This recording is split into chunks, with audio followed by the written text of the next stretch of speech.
নারীকে মা হিসেবে, স্ত্রী হিসেবে, মেয়ে হিসেবে, বোন হিসেবে রাসূলুল্লাহ সাল্লাল্লাহু আলাইহি সাল্লাম ঠিক কতটা ভালোবাসতেন, তাদের কতটা সম্মান ও মর্যাদা দিতেন, এমন প্রশ্নের উত্তরে বলতেই হয় নবীজি তাদের সর্বোচ্চ পর্যায়ের সম্মান, মর্যাদা, ভালোবাসা দিতেন, যা তার কথা, কাজ, আচার আচরণ, নীতিনৈতিকতায় দিয়ে দীপ্যমান হয়ে আছে।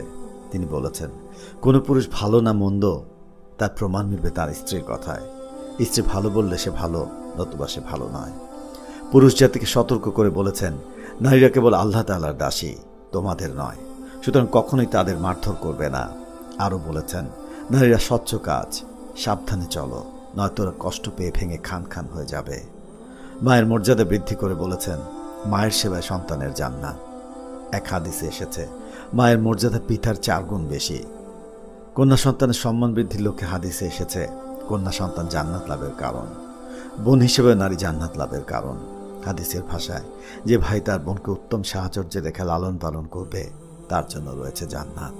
পুরো নারী জাতির মর্যাদার প্রতি লক্ষ্য রেখে বলেছেন, পৃথিবীর সবচেয়ে উত্তম সম্পদ হচ্ছে সৎ চরিত্রবান নারী। শুধু কি তাই, প্রিয় নবী সাল্লাল্লাহু আলাইহি সাল্লাম নারীদের আবেগ, অনুভূতি, এমনকি ন্যূনতম কষ্টের প্রতিও যথেষ্ট খেয়াল রাখতেন।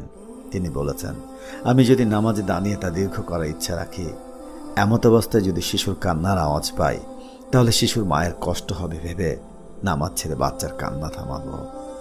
এতটাই মর্যাদা দিতেন রাসূলুল্লাহ সাল্লাল্লাহু আলাইহি সাল্লাম নারীদের, এতটাই ভালোবাসতেন নবীজি তাদের। অথচ সেই তিনি কিনা বলেছেন, নারীরা হলো শয়তানের ফাঁদ। অন্যত্র বলেছেন, আমি আমার পর পুরুষের জন্য নারীর চেয়ে বেশি ক্ষতিকারক অন্য কোনো ফিতনা রেখে যাচ্ছি না।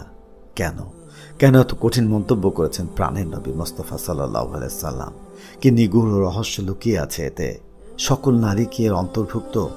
প্রিয় পাঠক, সাদা কাগজে কালো হরফে লেখা বক্ষমান এই গ্রন্থের প্রতিটি পাতায় এর মোক্ষম জবাব পেয়ে যাবেন ইনশাআল্লাহ। চলুন শুরু করা যাক। বই ফিতনাতুন নেসা, লেখক শায়েখ মোহাম্মদ সালেহ আল মোনাজ্জিদ হাফিজাহুল্লাহ, অনুবাদ ও সংকলন সালিম আব্দুল্লাহ।